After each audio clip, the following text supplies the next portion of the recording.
नमस्कार दोस्तों। कहीं आपके या आपके दोस्त के घर में पति पत्नी के बीच छोटी छोटी बातों पर बार बार बहस तो नहीं होती है? क्या कभी ऐसा लगता है कि बात बहुत छोटी थी, लेकिन देखते ही देखते झगड़ा इतना बढ़ गया कि दोनों एक दूसरे से बात तक करना बंद कर देते हैं? और क्या आपने कभी सोचा है कि आखिर ऐसा क्यों होता है? क्यों कुछ पति पत्नी एक दूसरे के साथ बहुत प्रेम से रहते हैं, जबकि कुछ रिश्तों में बिना किसी वजह के भी तनाव, गुस्सा, गलतफहमी और दूरी बढ़ती चली जाती है? दोस्तों, ज्योतिष शास्त्र के अनुसार इसके पीछे केवल स्वभाव या परिस्थितियां ही नहीं, बल्कि कुंडली का सप्तम भाव, शुक्र, चंद्रमा, मंगल जैसे ग्रहों के प्रभाव से महत्वपूर्ण। लेकिन सवाल यह है कि कौन से ग्रह पति पत्नी के रिश्ते में कलह पैदा करते हैं और उन्हें शांत करने के लिए कौन से उपाय किए जा सकते हैं।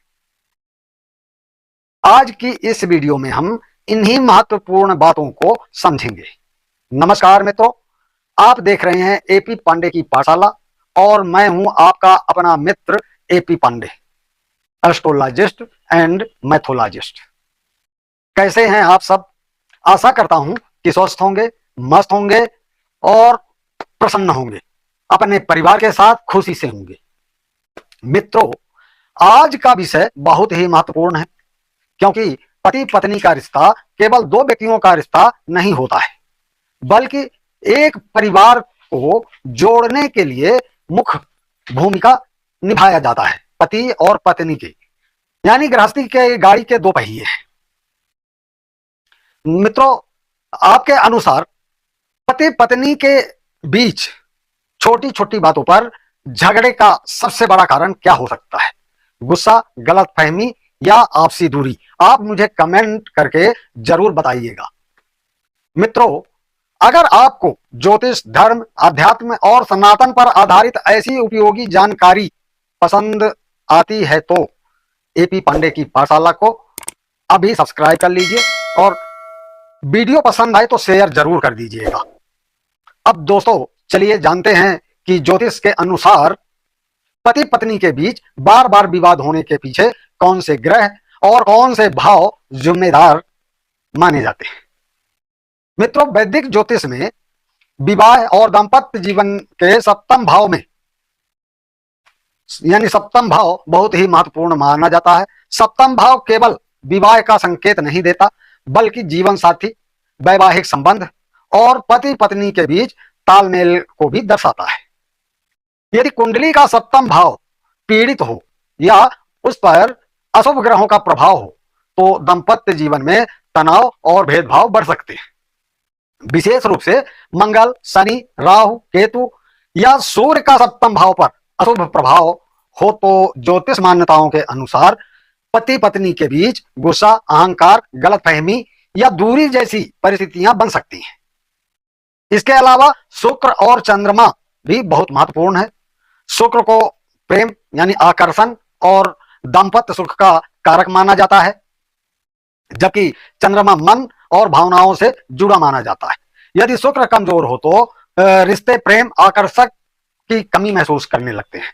यदि शुक्र कमजोर है तो मित्रों, अब और यदि चंद्रमा कमजोर या पीड़ित हो तो व्यक्ति छोटी सी बात को भी मन पर लेकर भावनात्मक रूप से परेशान हो सकता है।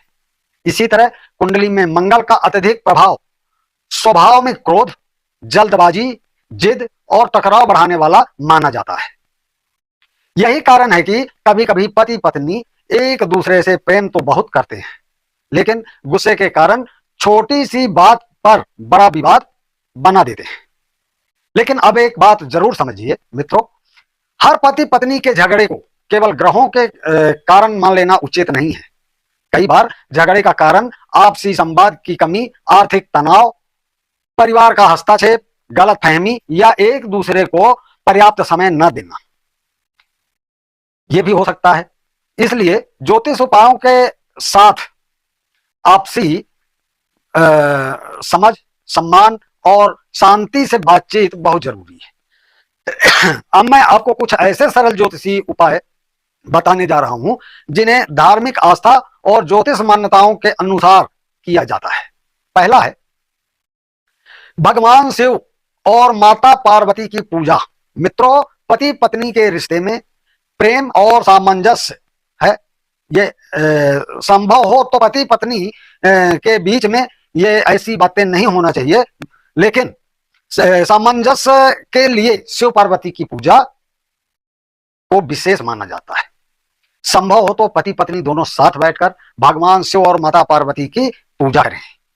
सोमवार के दिन शिवलिंग पर श्रद्धा पूर्वक जल अर्पित करें और ओम नमः शिवाय मंत्र का 108 बार जाप करें।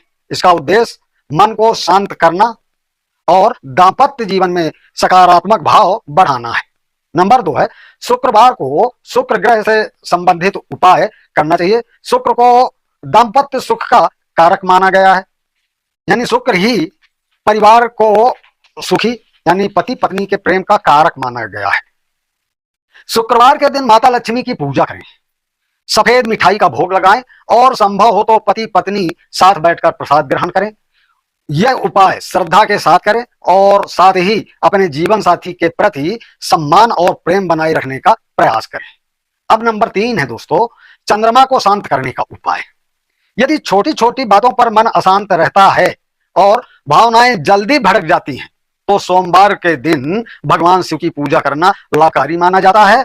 शिवलिंग पर जल अर्पित करें और कुछ समय शांत मन से ओम नमः शिवाय का जाप करें। और नंबर 4 है दोस्तों मंगल के प्रभाव के लिए हनुमान जी की पूजा अति आवश्यक है। यदि कुंडली में मंगल का प्रभाव अधिक हो और व्यक्ति को बहुत जल्दी क्रोध आता हो तो मंगलवार के दिन हनुमान जी की पूजा अवश्य करें। मित्रों, मंगलवार के दिन हनुमान चालीसा का पाठ करें और अपने क्रोध पर नियंत्रण रखने का संकल्प लें। याद रखिए, उपाय तभी सार्थक होते हैं जब हमारे व्यवहार में भी बदलाव आए। नंबर 5 है मित्रों बेडरूम का वातावरण सकारात्मक रखें। ज्योतिष और वास्तु की मान्यता के अनुसार बेडरूम में बहुत ज्यादा उत्तेजक या भारी रंगों से बचना चाहिए। हल्के गुलाबी या सफेद रंग का प्रयोग किया जा सकता है। बेडरूम में राधा कृष्ण या प्रेम से सामंजस्य का प्रतीक किसी सुंदर जोड़े की तस्वीर लगाई जा सकती है। सफेद हंस की फोटो लगाएं, सफेद कबूतर की फोटो लगाएं। और नंबर 6 है दोस्तों लास्ट थोड़ा समय और दूरी भी जरूरी हो सकती है। मित्रों, अगर पति पत्नी के बीच में विवाद होता है तो कुछ समय के लिए बात करना बंद कर देना चाहिए। बात करने से तुरंत बहस जारी होती है, इसके बजाय कुछ समय तक शांत रहना बेहतर है। इसका मतलब रिश्ता तोड़ना बिल्कुल नहीं है, बस इतना समझिए कि जब गुस्सा बहुत अधिक हो तो कुछ समय के लिए बातचीत रोककर मन शांत करना कई बार विवाद को बढ़ाने से बचा जा सकता है। बाद में शांत मन में बैठकर समस्या पर बात करें। और सबसे महत्वपूर्ण बात, पति पत्नी के बीच किसी तीसरे समझदार व्यक्ति को बताएं जिसकी बात पति और पत्नी दोनों मानते हों और हमारा सगा रिश्तेदार हो। मित्रों, पति पत्नी के रिश्ते में कभी कभी मतभेद होना असामान्य नहीं है, लेकिन अगर हर छोटी बात पर लड़ाई हो, बातचीत बंद हो जाए, सम्मान खत्म हो जाए और दोनों के बीच लगातार दूरियां बढ़ती जाएं तो इसे नजरअंदाज नहीं करना चाहिए। अपने आप को देखें और अपने आप को समझें हम कहां गलत हैं। ज्योतिष दृष्टि से सप्तम भाव शुक्र चंद्रमा और मंगल जैसे कारकों का अध्ययन किया जाता है, लेकिन साथ में वास्तविक जीवन की परिस्थितियों को समझना भी उतना ही जरूरी है। तो दोस्तों, मिलते हैं अगले एपिसोड में और अच्छे विषय के साथ। तो धन्यवाद। जय हिंद, जय भारत, जय श्री राम, हर हर महादेव।